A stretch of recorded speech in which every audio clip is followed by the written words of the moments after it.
Hello friends, welcome to Defence Matrix. तो एक जो न्यूज़ निकल कर सामने आ रही है उसके हिसाब से भारत करीबन 170 तेजस मार्क 2 के ऑर्डर्स दे सकता है। और साथ ही साथ जो दूसरी न्यूज़ आ रही है उसके हिसाब से तेजस मार्क 1A के जो ऑर्डर हैं वो आने वाले कुछ महीनों में दिए जा सकते हैं। इसके बारे में हम बात तब करेंगे जब ये डील साइन हो जाएगी, क्योंकि ये न्यूज़ हम कई बार सुन चुके हैं।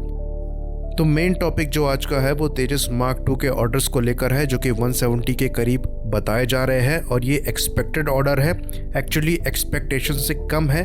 करीबन 200 एयरक्राफ्ट की एक्सपेक्टेशंस थी, क्योंकि इन एयरक्राफ्ट्स को रिप्लेस करना है भारतीय वायुसेना की सर्विस से मिराजेस को, MiG-29 को और जैगुआर्स को।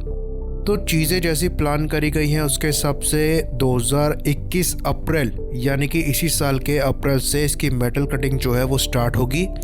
2022 अगस्त में इसको रोल आउट किया जाएगा और 2023 में इसके फर्स्ट प्रोटोटाइप की जो फर्स्ट फ्लाइट है वो कंडक्ट करी जाएगी। तो प्रोडक्शन और डिलीवरी की बात हम तब कर पाएंगे जब अभी प्लान करी हुई टाइमलाइन पर ये आगे बढ़ते हैं और 2023 में हम इसकी फर्स्ट फ्लाइट को देख पाते हैं।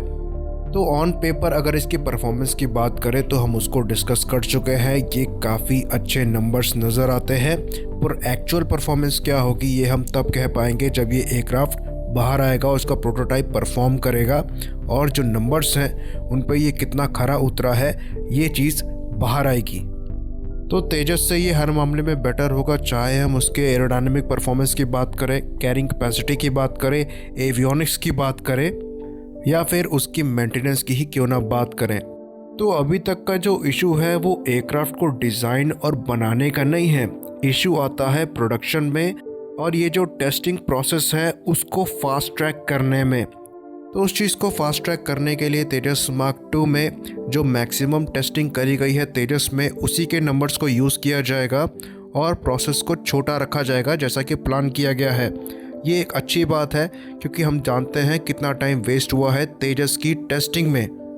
उसके बाद प्रोडक्शन को तेज़ करने की बात आती है, जहां पर प्रोडक्शन को फास्ट करने के लिए पहले उसके ऑर्डर्स टाइम पे देने पड़ेंगे ताकि जो मैन्युफैक्चरर है उसके पास पैसा हो प्रोडक्शन को रैंप अप करने के लिए। उसके बाद हम बात कर सकते हैं कि HAL वहाँ पर कैसे परफॉर्म करता है। पर देखा जाए तो HAL को पैरेलल प्रोडक्शन करना पड़ेगा तेजस मार्क 2 का तेजस मार्क 1A के साथ। तो उसके लिए HAL को अपनी प्रोडक्शन फैसिलिटी को तो बढ़ाना ही पड़ेगा, साथ ही साथ काफ़ी कंपोनेंट्स को प्राइवेट कंपनीज से भी आउटसोर्स करना पड़ेगा, जो कि एक अच्छी चीज़ है। और जो सुखोई की असेंबली लाइन है उसको भी यूज़ किया जा सकता है तेजस मार्क 2 के प्रोडक्शन के लिए, क्योंकि उसकी जो डिलीवरीज हैं वो पूरी हो चुकी हैं। तो तेजस मार्क 2 एक अच्छा एयरक्राफ्ट होगा, इस पर कोई डाउट नहीं है। प्रॉब्लम आती है कि जो ऑर्डर्स हैं वो टाइम पे नहीं दिए जाते, पहली बात। दूसरी बात, जो प्रोडक्शन है वो काफ़ी स्लो रहता है, जैसा कि तेजस के साथ हम फेस कर रहे हैं।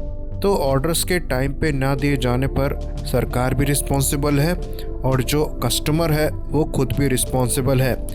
बाद में हम HAL को ब्लेम कर सकते हैं अगर वो टाइमलाइन को मीट नहीं करते हैं। तो चीज़ें प्रॉमिसिंग लग रही हैं और ऐसा नज़र आ रहा है कि HAL द्वारा जो उनकी स्ट्रेटजी है वो चेंज की जाएगी और उनका जो प्रोटोटाइप है अगर वो टाइमलाइन को मैच करता हुआ फ्लाई करता है तो हम ये बात मान सकते हैं कि HAL के साइड से चीज़ें बदली हैं और जो रिफॉर्म है वो किया गया है, जिसके लिए हमें 2023 तक का वेट करना पड़ेगा। इसी बात पे इसे ख़त्म करते हैं। लाइक करिए, सब्सक्राइब करिए। जय हिंद।